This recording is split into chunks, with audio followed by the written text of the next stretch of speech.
500 years ago, these shores received their first European visitors. The Portuguese who arrived created the modern state of Brazil, promoted today for its music, dance, football, beach life.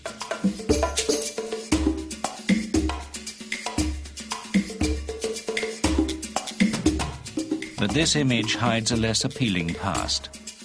For Brazil was built on the back of the largest forced migration in history.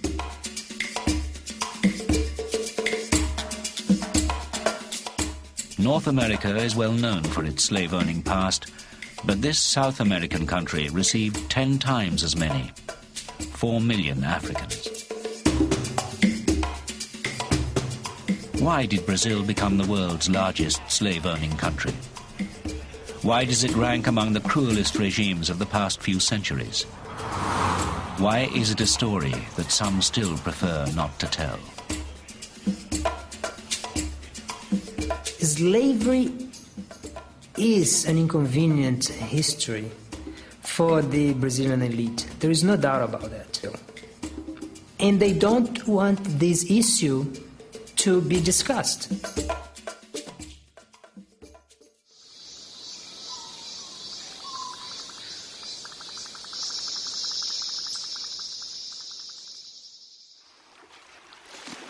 In the year 1500, a Portuguese fleet, captained by Pero Alvarez Cabral, set sail to round southern Africa, en route for Asia.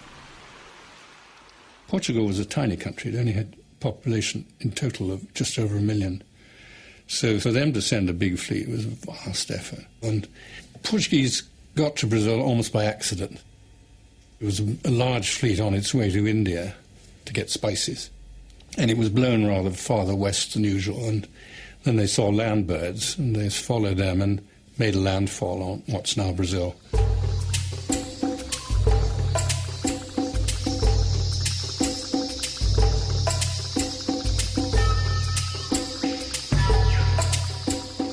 The lands that stretched before the Portuguese were larger than Europe. It was a remarkable discovery, equaling that of Columbus only 8 years earlier. The Portuguese eagerly sent the news home to Lisbon. Lisbon, Portugal's capital, was the world's center of exploration. Its streets full of sailors, investors, traders, and adventurers. Only a few years previously, Vasco da Gama had finally worked his way around the southern tip of Africa and opened the sea route to the luxuries of the East.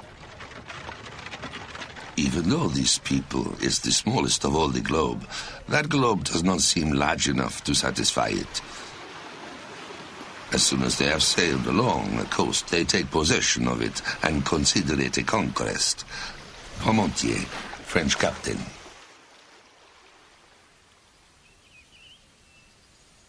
Cabral staged a mass on the shore of Brazil, and all the Indians watched and were quite impressed by it, because they're interested in seeing the ritual that these strangers had. In that first fleet, the Indians surprised the Portuguese by how open and trusting they were. A couple of Indians came onto the ship with, of course, no clothes on at all, and they just quietly went to sleep. And the only thing they were worried about was that their feather headdresses shouldn't get disturbed as they were sleeping. And then they were just quietly lying on the deck of the ship, totally trusting. But that trust was misplaced. This new continent seemed to contain little obvious wealth. There were no gold-clad Aztecs or Incas to conquer. The only item of interest was a valuable tree, known in Europe as Brazil wood, which gave the country its new name. But there was nothing to compare with the wealth of Asia. Except for one thing, its land. Portugal sectioned off Brazil's coastline to rich settlers, but they soon ran into a problem. Plantations are highly labor-intensive, and Portugal's own population was too small to send suitable emigrants. The ambitious new settlers turned to slavery. Portugal, like most of Europe, was no stranger to slavery. 1 in 10 of Lisbon's population was a slave, predominantly from northern Africa. So, all along the Brazilian coast, native Indians found themselves being bribed with their first iron tools or forced at gunpoint to become enslaved.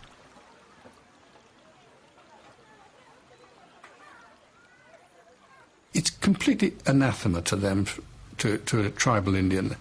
They're communistic societies and they work for one another, and also the concept of overproduction is completely alien. They see no need for it. They're living in a very rich country with an evergreen system, so that the game is always out there in the forest and the fish are always there in the rivers. And so that's their supermarket. They see no need to produce too much and have it stored. And then also the concept of one man working for another man or woman is completely alien. It's horrible. Conditions worsened. Mistreatment, physical assault, even murder. Above all, hundreds of thousands of indigenous peoples died from European diseases, smallpox, measles, and the common cold. A plantation could see its workforce of hundreds reduced to a handful in a week. In under 100 years, a population of 4 million Indians was halved.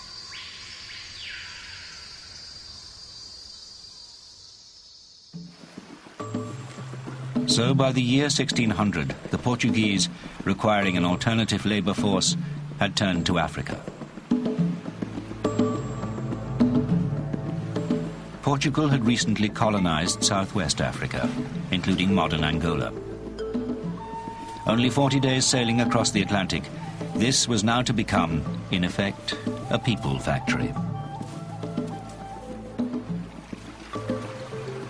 Angola was the area where most slaves that were taken out of Africa and landed in the American continent came from. People complain about the way that sheep or cattle are transported across the world. Transportation of slaves was very much like that. Perhaps 300 or 400 people packed together with only enough space to lie down, without enough air, without enough water, without enough food to survive. Very often, over half of the cargo, as it were lost from these voyages.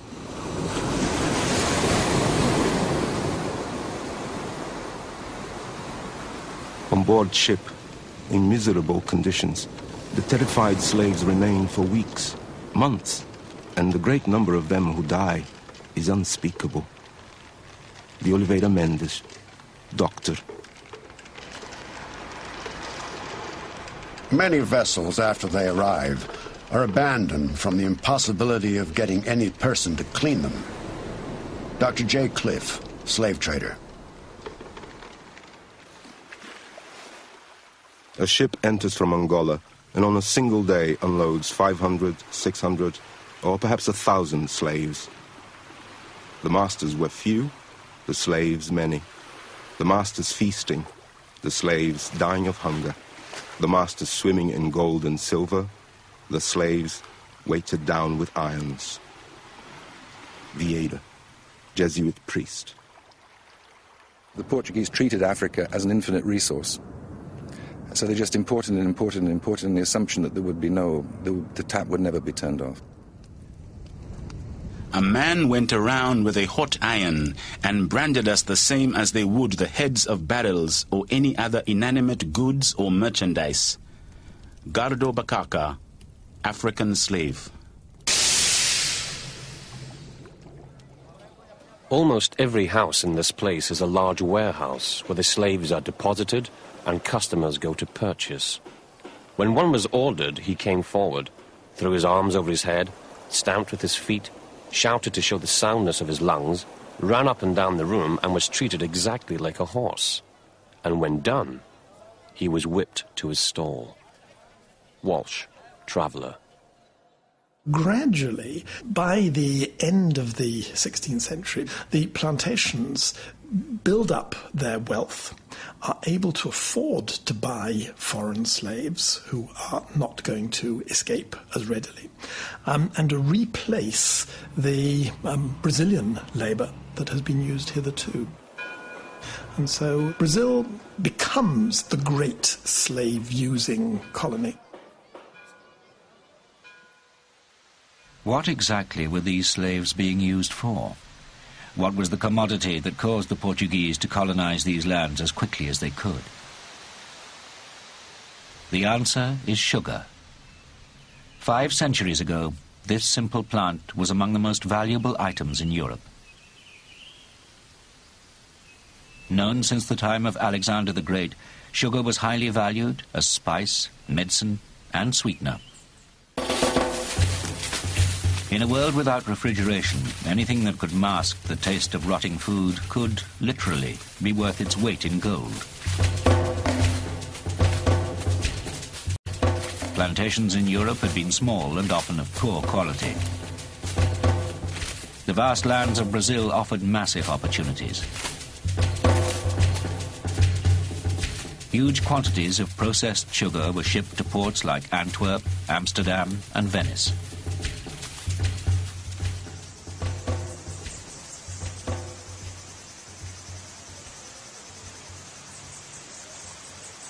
In 1598, a traveller in England noted how Queen Elizabeth's teeth were black from too much sugar.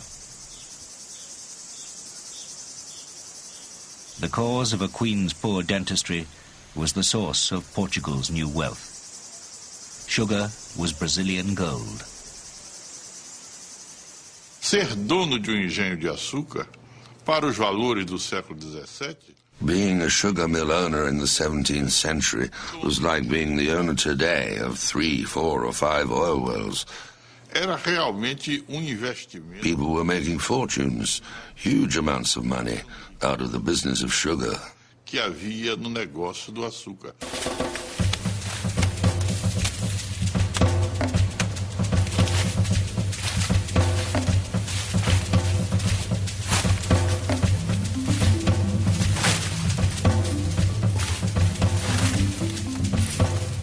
Slaves are the hands and the feet of the sugar mill owner, because without them, it is not possible in Brazil to set up, maintain, and develop a plantation, nor to have a functioning mill. Antonil, Jesuit priest. We often tend to think of slaves just working in the fields, but obviously they worked as carpenters, as builders, and in various other occupations as well.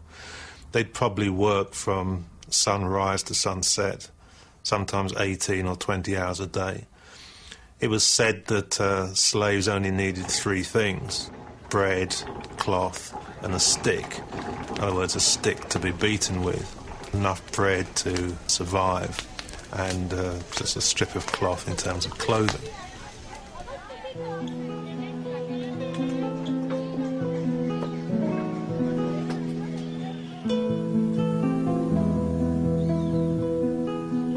Throughout northeastern Brazil, sugar plantations sprang up. Over 200 such plantations provided the sugar that made Brazil the world's leading producer.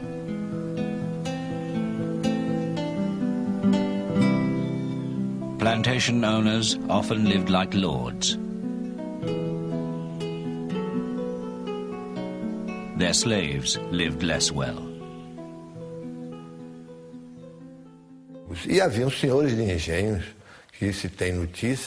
There are accounts of mill owners who were truly awful.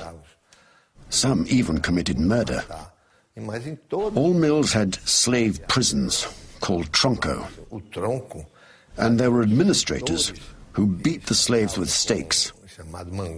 And one of these, a palmatoria, which was used to hit the palm of a hand or the sole of a foot, depending on the slave's behavior. This is a small one. Others were bigger than this. Eram essas peças aqui e maiores até do que essa. Com a escravidão, o homem passou a ser objeto, uma coisa. With slavery, men became an object, a thing. And the master, the owner of this man, even had the slave's life in his hands and would suffer no penalties for any acts against a slave. For this reason, the slave was an object. He wasn't even an animal. He was simply an object. His owner could sell him, beat him up, or even kill him. The system was barbarous. Punishments were severe, being placed in the stocks, being castrated, or execution. Most common by far was whipping. By order of his master, he was stripped naked, tied to a stake, and whipped by the slaves André and Paulo. The master ordered the attachment of an iron neck piece and chain, and at the end of the chain, a tree stump weighing over 60 pounds was fastened. The victim was immediately taken back to the farm with orders to continue work. Toledo Lessa, public prosecutor. Whippings for 9 successive days are an ordinary form of punishment. The accused receives 200 or 300 lashes. The mangled flesh is then cut and pepper and salt applied to the wounds. The tourniquet, hand and neck stocks, thumb screws, manacles, irons, pillories, and many other instruments of punishment are common on our plantations. In some provinces, slaves are exposed for a whole night, tied to a stake over an ant's nest. Burlamac, abolitionist.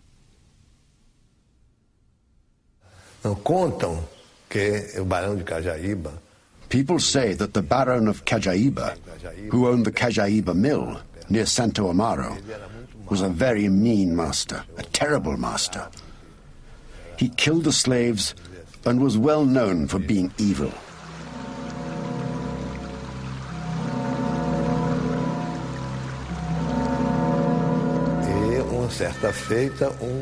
One day, someone came to visit him and told him how attractive a female slave's breasts were.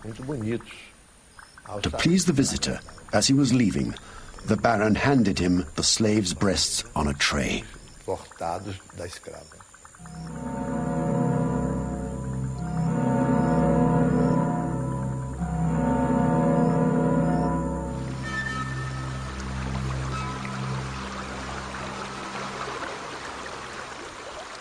Todo mundo tinha medo dele aí. Everybody was afraid of him. Here he controlled the entire area using these 4 mirrors. Refletia. One reflecting the other. These 2 mirrors at the front reflect those at the back. Aqui por mar. He could see the rooms around him, the gardens out back, and the river out front.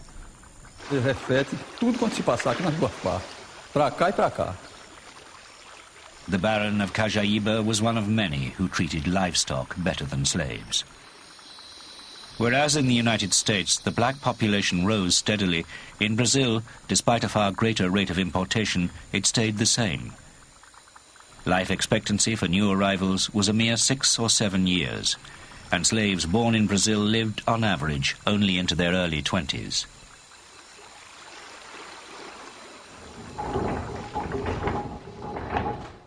Why was there this culture of cruelty? In part, it was the particular nature of how the Portuguese sought to extract the most value from their colony. Few settlers brought their wives or families. This colonization was overwhelmingly single and male, and it was impossible for Portugal to discipline immigrants in such a vast area the other side of the Atlantic. Much of the population lived beyond effective control. And who were the settlers? Many were young men or ambitious gamblers, risking all, who found themselves thrown into a world of wealth, freedom, fornication.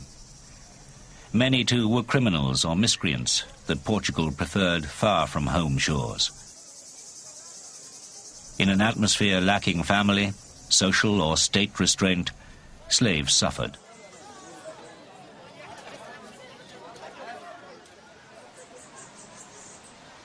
If the masculine nature of Portuguese settlement was one reason for the cruelty, another was economics. Although slaves were expensive to purchase, owners of lucrative sugar plantations soon earned a return. If slaves died through poor housing, inadequate food, disease, overwork, or assault, then so be it. There was no shortage of replacements. When I asked the planter why the death rate among his slaves was so high, and pointed out that this obviously did him great harm, he quickly replied that, on the contrary, it brought him no injury at all, since when he purchased a slave, it was with the purpose of using him for only a single year, after which very few could survive. But nevertheless, he made them work in such a way that he not only recovered the capital employed in their purchase, but also made a considerable profit. Jardin, doctor. The natural increase of blacks is discouraged from the calculation that it is cheaper to import full-grown slaves than to bring up young ones. Brackenridge, Traveller. The majority of imported slaves were male. Women were few, children not valued. The desire to raise families was diminished on all sides. Slave women deliberately attempt to abort themselves so that the children inside their bodies will not be made to suffer what they have suffered. Antonil, Jesuit priest.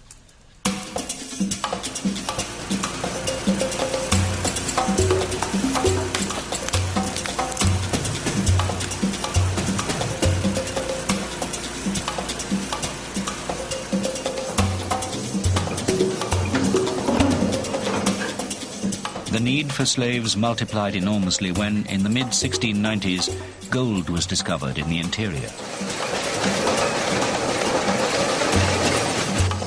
Slaves were sent to the mines to dig, pan, and extract more wealth for their masters. Brazil's increasing prosperity was channeled into new towns and cities.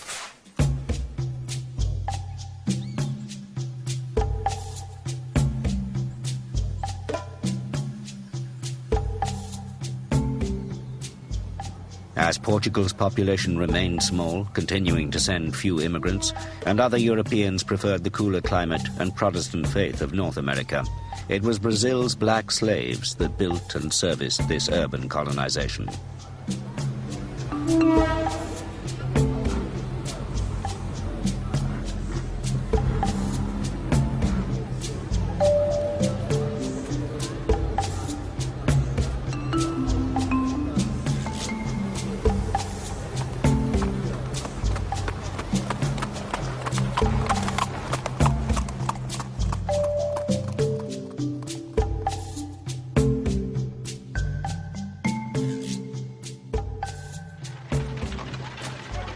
The slave is the tiller of soil, the maker of sugar and brandy, the pack animal, the breaker and pulverizer of stones, the cook, the footman, groom, shoemaker, tailor, courier, and carrier.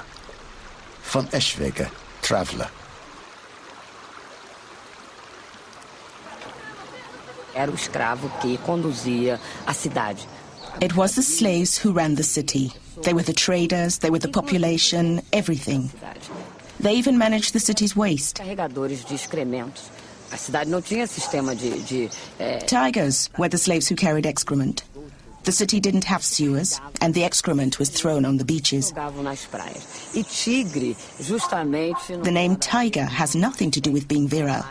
It has to do with the spots that showed up on the bodies of these slaves, who were kept prisoners in dungeons, from carrying this waste above their heads, with the acids dribbling down onto their skin. But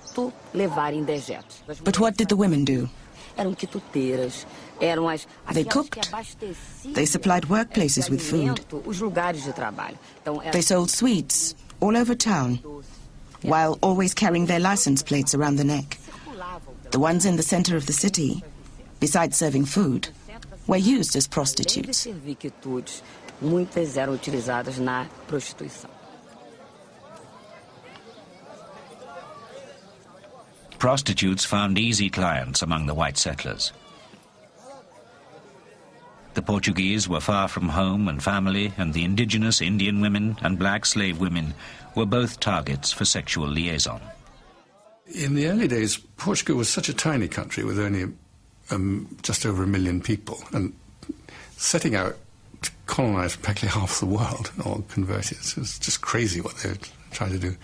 So their official instructions to people in the early years in Brazil were just to breed up as much as they could.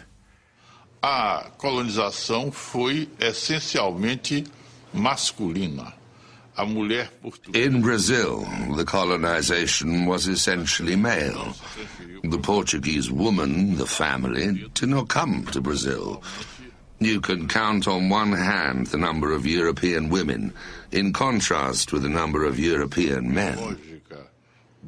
So, the biological integration of the African woman with the European man was natural. There wasn't this ethnic exclusiveness that took place in the United States.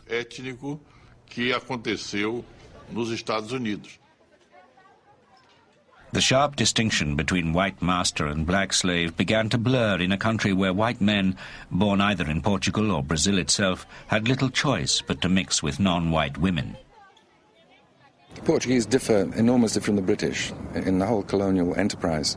There were different forms of domination, whereas the British, at least towards the end of the 19th century, bitten by what was then called scientific racism, divided people up according to their supposed race and prohibited contact between them, and encouraged the development of racial communities. The Portuguese did not do this. I mean, they did to a certain extent, but much less.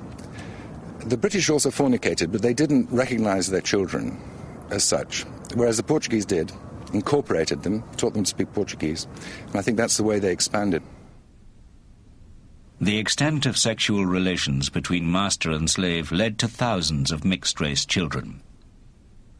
Some were made heirs. Most were made slaves. The dominant Catholic Church knew of such disparity but turned a blind eye. More than that, it jumped through legalistic hoops to make slavery itself not only acceptable but justifiable as a way of spreading the faith. Indeed, slave owners were obliged by law to baptize all their workers.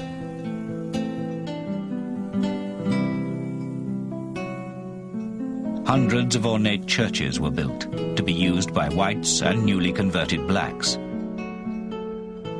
These churches were both built and decorated by slaves. Pointedly, some quietly rebelled by sculpting pregnant angels. One very erudite Portuguese priest who was long resident in Brazil delivered in the 17th century a particularly revealing sermon in which he argued that the trials and tribulations in this life were sure passage to comfort and peace in the next, and that slaves could take consolation in that. He also warned masters that the other could be true, and if you were too abusive of your slaves, you might find passage to the next life a fairly uncomfortable one. So he wanted to have it both ways, but he certainly wasn't arguing against the existence of the institution of slavery. The Catholic Church never took up that campaign. Black brothers, the slavery you suffer, however hard and grinding it may be, or seems to be, is only half slavery. You are slaves in your exterior part, which is the body. However, in the other interior and nobler half, the soul, you are not a slave, but free. When you serve your masters, you do not serve them as someone who serves men, but rather as someone who serves God. Vieira, Jesuit priest.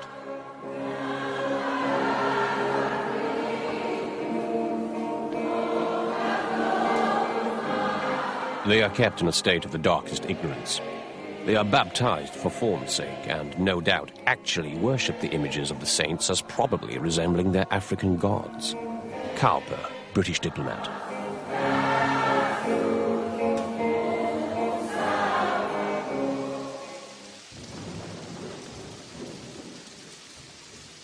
For many black slaves, life was lived on two levels. They were baptized and fed the Christianity and language of the white man, but Africa persisted in music, dance, and religion. Many slaves did not adhere wholly or at all to Catholicism. They fought hard to maintain their traditional beliefs, to follow their own saints. Slave masters could not prevent their workers from keeping this link to an African past. Some owners actually declared it helped to keep their slaves happy and diverted from the monotony of their labors. music and dance became an inextricable part of a developing Brazilian identity.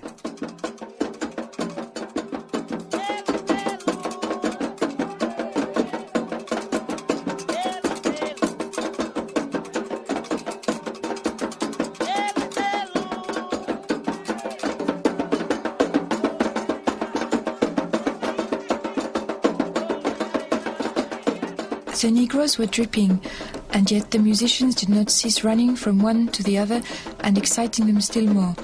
The dance had arrived at such a degree of strange overexcitement when suddenly calling was heard from the house. Let all fires be extinguished, that all noise ceases, and that all the Negroes return to their cabins. In dancing and singing, they forget their ills and servitude, and only remember their native country and the time that they were free. Toussaint Sanson, Planter's Wife. One of the outstanding differences between Brazil and the U.S. South is simply the fact that not only more slaves came to Brazil than to the U.S. South, but they continued to come for a longer period of time and later into the 19th century. So that there was a constant renewal of Africans and of African culture to Brazil. It was more reinforced and fresher in the Brazilian experience. And so they brought with them that cultural heritage. And it's ironic that today some of that is better preserved in Brazil than it is in Africa, because change continued to happen in Africa to erode those forms.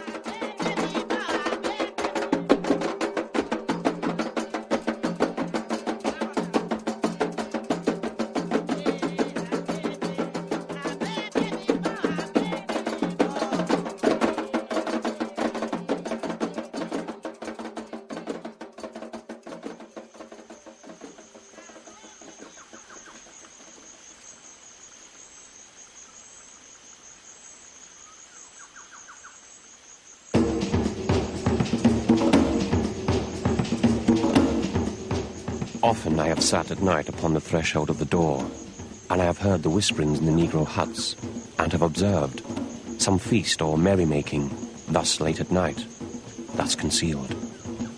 Costa, English sugar planter.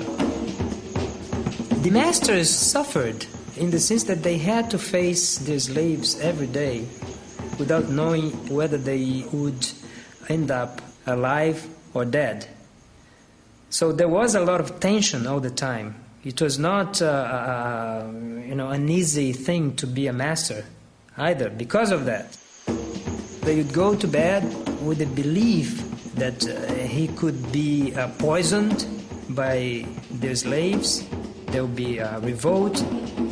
They were afraid when they heard slave drumming. They thought that they were preparing, something spiritual, diabolical. They believed that slaves had within their community powerful witches. Late at night, in fields and woods, slaves performed animal sacrifices to their saints. And in an atmosphere of killing and blood, thoughts would turn to the pursuit of freedom. So large were the numbers of slaves in Brazil, and so inherently cruel the regime, that the Portuguese felt justifiably vulnerable.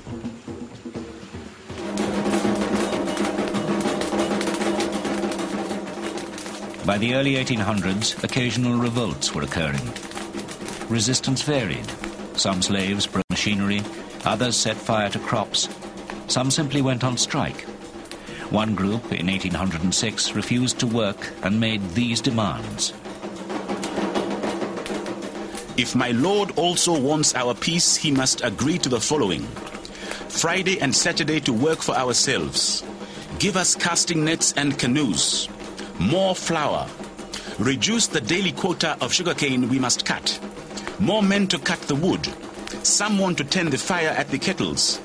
We shall be able to play, relax, and sing anytime we wish. Accepting all the above, we are ready to serve you as before.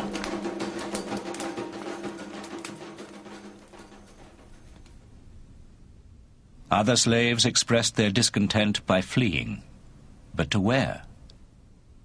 Slaves who ran away joined runaway communities called quilombos. And even cities, even the city of Rio de Janeiro was ringed by quilombos established in the forests, in the hills, quite nearby.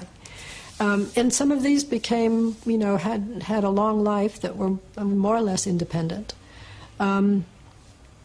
They were always the object of police attempts to break them up. I have ordered assaults against some of these quilombos with a police squad, along with soldiers of the militia, but all has been in vain. As long as they are carried out by ordinary soldiers, these attacks can never accomplish anything except to frighten the blacks and drive them away, because it is not practical for booted, uniformed and armed men to penetrate into those steep, lofty mountain jungles and caves where the blacks hide out and move about with total freedom. De Rezende, police chief.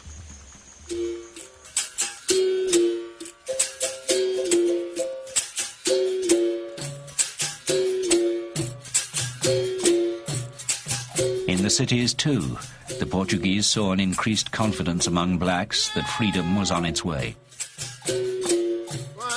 At times, this belief took an aggressive form. One of the traditions that slaves had sought to maintain was a martial art called capoeira.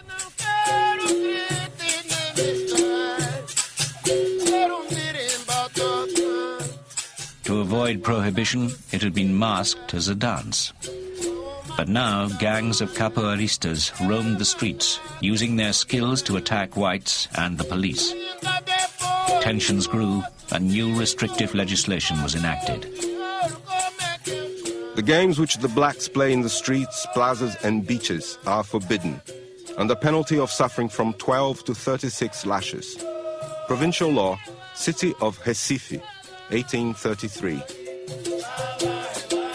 Shouting after hours is forbidden in the streets of this town. Any violator, being a slave, will suffer 25 lashes. Provincial law, town of Brasil, 1836.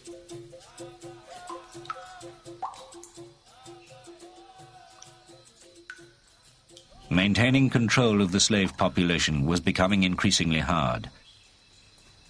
But the need for slaves did not decline. By the 1800s, sugar and gold had been joined by tobacco and coffee as the key cash crops. Slave labor was as vital as ever. Depending on comparatively cheap human imports, slave owners were reluctant to embrace the European Industrial Revolution and its labor-saving technologies. In 1822, Brazil secured independence from Portugal. For slaves, little changed. But the international pressure for abolition grew, particularly from Britain. Well, Britain played a very interesting role as far as the abolition of the slave trade in Brazil was concerned. It had, if you like, a dual role. On the one hand, the British government was extremely active in establishing an anti-slavery squadron which patrolled the Atlantic. At the same time, you could argue that British involvement, economic involvement in Brazil, actually perpetuated and assisted in continuing slavery in Brazil. Britain imported slave-produced sugar from Brazil, slave-produced coffee from Brazil, right until the end of the 19th century. But an end was in sight. Some slaves were now offered limited freedoms. I, Antonio Pereira Freitas, state that I possess a slave of more or less 9 years of age, which slave I liberate and possess in a liberated condition from this day forward forever, with the declaration that he served me while I live, and that during this entire period of my life he not attempt to free himself by legal means, since he is already free as a result of this, my decision. And if at some time he should disobey me, or show some ingratitude toward me, he will lose the freedom which I am granting him, and will remain subject to enslavement to my person and any heirs. Freitas, slave owner.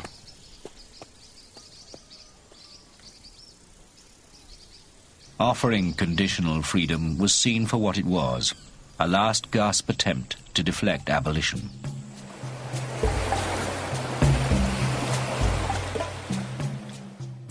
During the 19th century, 1 million new slaves from throughout Western Africa arrived at Brazilian harbors. In Rio, the slaves outnumbered the rest of the population 2 to 1.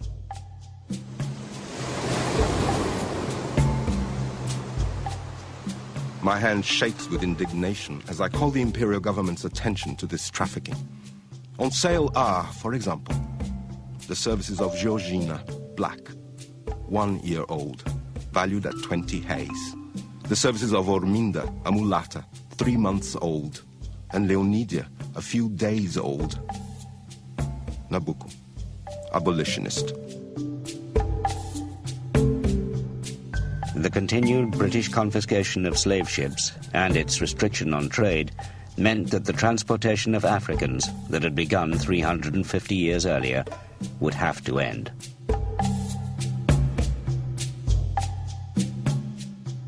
Within Brazil itself, larger and larger numbers of slaves were simply abandoning plantations, wrecking the whole system. Plantation owners decided to opt for abolition and hoped they could coerce some slaves to stay on. On the 13th of May, 1888, the Princess Regent Isabel proclaimed the so-called Aurea Law. Brazil became the last major country officially to abolish slavery.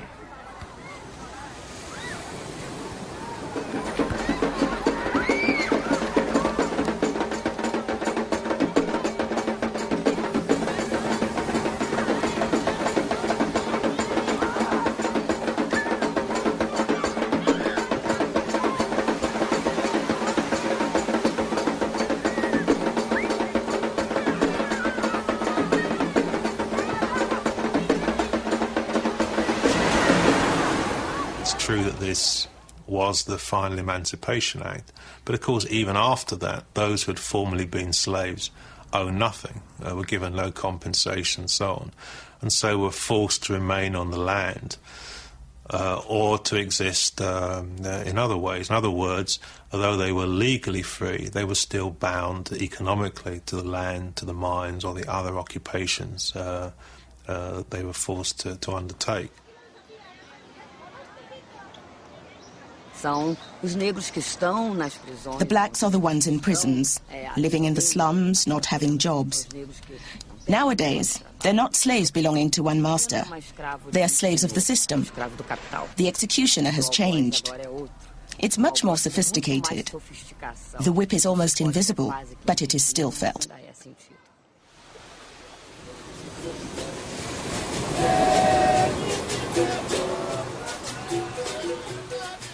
No country imported more slaves than Brazil.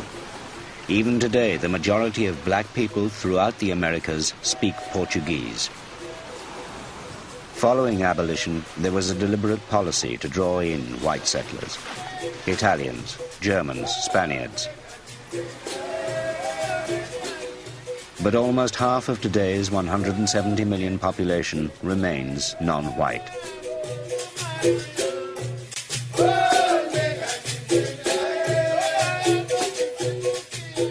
The legacy of slavery to modern Brazil is huge. Racial inequality, the fact that the majority of blacks are poor, that they are not as well educated as whites. But you also have positive results, not of slavery itself, but of the slaves. In terms of the music, in terms of the religion, made Brazilian culture much richer than it would have been without the presence of Africans in Brazil.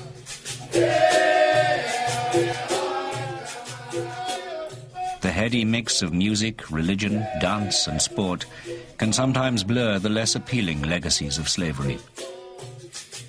Homelessness, street children, unemployment.